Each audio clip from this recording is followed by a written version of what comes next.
Hi hello ನಮಸ್ಕಾರ ಶೈ flavour ಚಾನಲ್ಗೆ ಸ್ವಾಗತ. ಮತ್ತೊಂದು ಹೊಸ ರೆಸಿಪಿಯೊಂದಿಗೆ ಮತ್ತೆ ಬಂದಿದ್ದೇನೆ. ಇವಾಗ ಆಲ್ರೆಡಿ ತಮ್ಮನೇಲಿ ನೋಡಿರ್ತೀರಾ, ಗೊತ್ತಿರುತ್ತೆ ಯಾವ ರೆಸಿಪಿ ಅಂದ್ರೆ ತೊಂಡೆಕಾಯಿ ಪಲ್ಯ. ತೊಂಡೆಕಾಯಿ ಪಲ್ಯನ ಯಾವ ರೀತಿ ಮಾಡೋದು ಅಂತ ನೋಡೋಣ ಬನ್ನಿ. ನಾನು ಆಲ್ರೆಡಿ ತೊಂಡೆಕಾಯಿ ಹೆಚ್ಚಿಟ್ಕೊಂಡಿದ್ದೀನಿ. ಅದಕ್ಕೆ ಸ್ವಲ್ಪ ಇವಾಗ ಉಪ್ಪು ಹಾಕೊಂಡು ಈ ರೀತಿ ಸ್ವಲ್ಪ ಕಿವುಚ್ಬೇಕು. ಕಿವುಚಿದ್ಮೇಲೆ ಅದೊಂಥರ ಲೋಳೆ ತರ ಬರುತ್ತೆ. ಆ ಲೋಳೆ ಹೋಗ್ಬೇಕಂದ್ರೆ ಈ ತರ ಕಿವುಚಿದಾದ್ಮೇಲೆ ಇವಾಗ ಒಂದ್ 2 ರಿಂದ 3 ಸಾರಿ ನೀರ್ ಹಾಕಿ ನೀಟಾಗಿ ತೊಳ್ಕೊಬೇಕು. ನಾನು ಆಲ್ರೆಡಿ ಇಲ್ಲಿ ಆಲ್ಮೋಸ್ಟ್ ನಾವು ಉತ್ತರ ಕರ್ನಾಟಕದವ್ರು ಹಂಚ್ ಮೇಲೆ ಮಾಡ್ಲಿಕ್ಕೆ ಇಷ್ಟಪಡ್ತೀವಿ. ಹಂಚ್ ಆಲ್ರೆಡಿ ಕಾಯ್ಲಿಕ್ಕೆ ಇಟ್ಟಿದ್ದೇನೆ. ಇವಾಗ ತೊಳೆದಾದ್ಮೇಲೆ ಈಗ ಆ ತೊಂಡೆಕಾಯಿನ ಹೆಚ್ಚಿರೋ ತೊಂಡೆಕಾಯಿನ ಹಂಚಿಗೆ ಹಾಕೊಳ್ಳೋಣ. ಕಡಿಮೆ ಉರಿಯಲ್ಲಿ ಇವಾಗ ಫ್ರೈ ಮಾಡ್ಕೋಬೇಕು. ಮತ್ತೆ ಯಾರೆಲ್ಲ ಮಾಡ್ಲಿಕ್ಕೆ ಬರೋದಿಲ್ಲ ಅನ್ನೋರು ಈ ರೆಸಿಪಿ ನೋಡಿದಾದ್ಮೇಲೆ ಒಂದು 10 ನಿಮಿಷದಲ್ಲಿ ಈ ರೆಸಿಪಿ ರೆಡಿ ಆಗುತ್ತೆ. ತೊಂಡೆಕಾಯಿ ಪಲ್ಯ ಏನು ಅಂದ್ರೆ ಈಸಿ ರೆಸಿಪಿ. ಮತ್ತೆ ಚಪಾತಿಯೊಂದಿಗೆ ಮತ್ತೆ ರೈಸ್ ಒಂದಿಗೆ ಚೆನ್ನಾಗಾಗುತ್ತೆ. ಟೇಸ್ಟು ಹಂಗೆ ಇರುತ್ತೆ. ಹಾಗಾಗಿ ಮಾಡಿ ನೋಡಿ ಮತ್ತೆ ಕಮೆಂಟ್ ಹಾಕಿ ನನಗೆ ಯಾವ ರೀತಿ ಬಂತು ಅಂತ. ನನಗೆ ತುಂಬಾ ರೆಸಿಪಿಗಳಿಗೆ ತುಂಬಾ ಚೆನ್ನಾಗಿ ರೆಸ್ಪಾನ್ಸ್ ಬರ್ತಾ ಇದೆ. ಮತ್ತೆ ಒಳ್ಳೆ ಕಮೆಂಟ್ ಹಾಕ್ತಾ ಇದ್ದೀರಾ. ಎಲ್ರಿಗೂ ಥ್ಯಾಂಕ್ ಯು ಸೋ ಮಚ್. ಮತ್ತೆ ಇದೇ ರೀತಿ ನಾನು ಮಾಡ್ತಾ ಇರ್ತೀನಿ. ಮತ್ತೆ ನೋಡಿ, ಮತ್ತೆ ನೀವು ಮನೆಯಲ್ಲಿ ಮಾಡಿ ನೋಡಿ ಹೇಗ್ ಬಂತು ಅಂತ ಕಮೆಂಟ್ ಹಾಕಿ. ನನ್ಗೆ ತುಂಬಾ ಜನ ಇವಾಗ ಶೈ ಫ್ಲೇವರ್ಸ್ ಅಂದ್ರೆ ಯಾರು ಅಂತ ಇವಾಗೆಲ್ಲ ತುಂಬಾ ಜನಕ್ಕೆ ಗೊತ್ತಾಗಿದೆ. ಶೈಲಾ ಅಂತ ಹೇಳಿ ನಂಗೆ ತುಂಬಾ ಚೆನ್ನಾಗಿ ರೆಸ್ಪಾನ್ಸ್ ಬರ್ತಾ ಇದೆ. ಏನಪ್ಪಾ ಅಂದ್ರೆ ಎಲ್ಲಾದ್ರೂ ಕೇಳಿದ್ರೆ ಓ ಇವ್ರದ್ದು ಚಾನಲ್ ಇದೆ ಅಲ್ವಾ ಅಂತ ಆ ರೀತಿ ಮಾತಾಡ್ಸ್ತಾರೆ. ತುಂಬಾ ಖುಷಿ ಆಯ್ತು. ಹಂಗಾಗಿ ನನ್ಗೆ ಇವಾಗ 10K ಸಬ್ಸ್ಕ್ರೈಬರ್ಸ್ ಕಂಪ್ಲೀಟ್ ಆಗಿದ್ದಾರೆ. ನಿಮ್ಮ ಹನಿ ಸೇರಿದ್ರೆ ಹಳ್ಳ ಅಂತೆ. ಹಂಗಾಗಿ ಪ್ರತಿಯೊಬ್ರು ನನಗೆ ಸಬ್ಸ್ಕ್ರೈಬ್ ಮಾಡಿ ನನ್ನ ಚಾನಲ್ಗೆ ನೋಡಿ ಕಮೆಂಟ್ ಹಾಕಿ.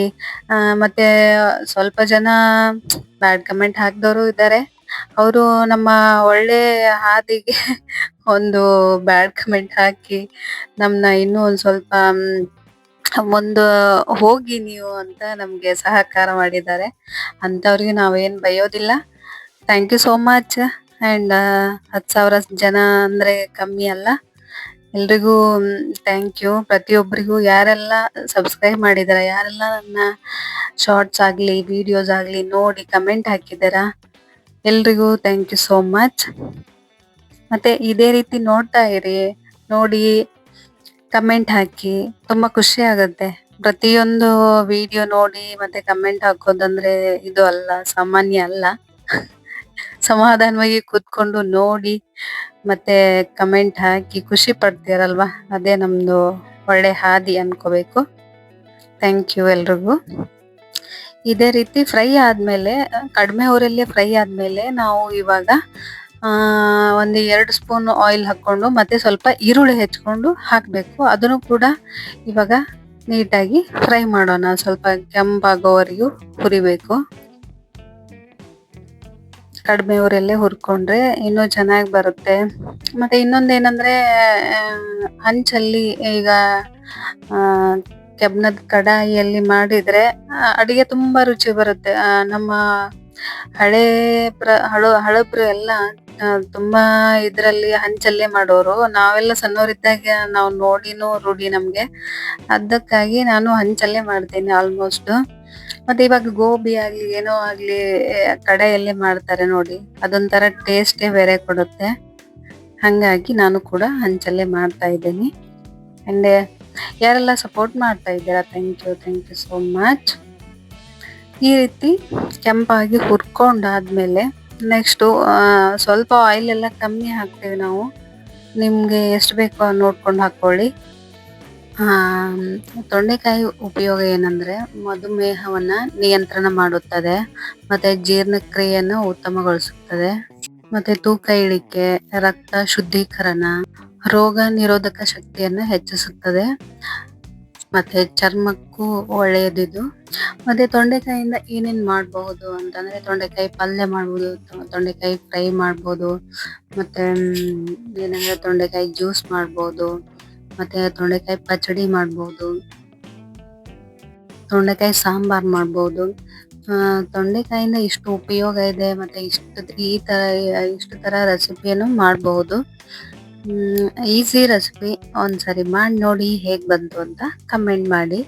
ಈ ತರ ಕಡಿಮೆ ಉರಿಯಲ್ಲಿ ಫ್ರೈ ಮಾಡ್ಕೊಂಡ್ವಿ. ಫ್ರೈ ಮಾಡ್ಕೊಂಡಾದ್ಮೇಲೆ ಇವಾಗ ಒಂದು 2 ಸ್ಪೂನ್ ಆಗೋಷ್ಟು ಅಚ್ಚ ಖಾರದ ಪುಡಿ,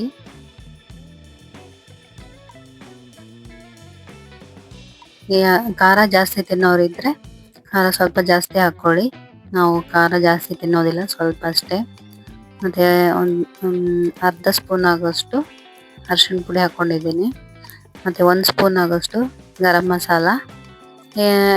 ನಿಮ್ಮ ಮನೆಯಲ್ಲಿ ಯಾವುದು ಸಾಂಬಾರ್ ಮಸಾಲ ಇದ್ರೆ ಸಾಂಬಾರ್ ಮಸಾಲನೂ ಹಾಕೋಬಹುದು, ಏನು ತೊಂದರೆ ಇಲ್ಲ. ಇವಾಗ ಇದನ್ನ ಮತ್ತೆ ಸ್ವಲ್ಪ ಫ್ರೈ ಮಾಡಬೇಕು. ಇವಾಗ ಸ್ವಲ್ಪ ರುಚಿಗೆ ತಕ್ಕಷ್ಟು ಉಪ್ಪು ಹಾಕಿ ಮತ್ತೆ ಫ್ರೈ ಮಾಡಬೇಕು.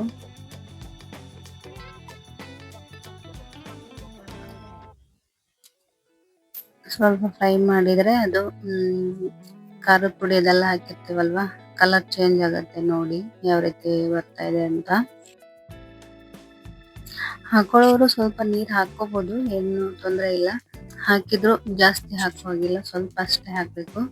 ಅಕಸ್ಮಾತ್ ನೀರು ಏನಾದ್ರು ಜಾಸ್ತಿ ಹಾಕಿ ಕುದಿಸೋದು ಅದು ಇದು ಮಾಡಿದ್ರೆ ಅದೆಲ್ಲ ಕಹಿ ಅಂಶ ಮತ್ತೆ ಬಿಡುತ್ತೆ. ಹಂಗಾಗಿ ಕಹಿ ಅಂಶ ಇವಾಗ ನಾವು ಹುರಿದಿರ್ತೀವಲ್ವ, ಸ್ವಲ್ಪ ಹೋಗ್ಬಿಟ್ಟಿರುತ್ತೆ.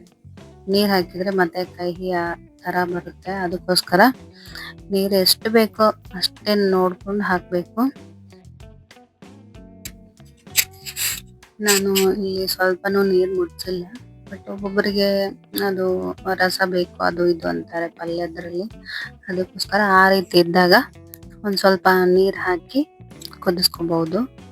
ಹಂಗೆ ನೀರ್ ಹಾಕೋದಂದ್ರೆ ಫುಲ್ ದೊಡ್ಡದಾಗಿ ನೀರ್ ಹಾಕೋದಲ್ಲ, ಸ್ವಲ್ಪನೇ ಹಾಕೋದು. ಇವಾಗ ಇದಕ್ಕೆ ಸ್ವಲ್ಪ ಕೊತ್ತಂಬರಿ ಹಾಕೋಣ.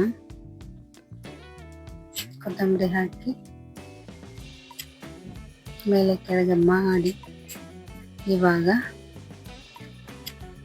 ಈ ರೆಸಿಪಿ ರೆಡಿ ಆಯ್ತು.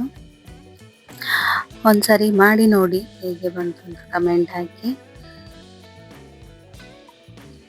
ಮತ್ತೆ ಒಳ್ಳೆ ರೆಸಿಪಿಯೊಂದಿಗೆ ಮತ್ತೆ ಬರ್ತೇನೆ.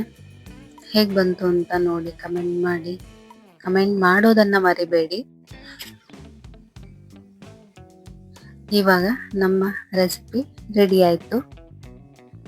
ನಾನಂತರೂ ಇದು ಚಪಾತಿಯಲ್ಲಿ, ಜೋಳದ ರೊಟ್ಟಿಯಲ್ಲಿ ತುಂಬಾ ಟೇಸ್ಟಿ ಆಗಿತ್ತು.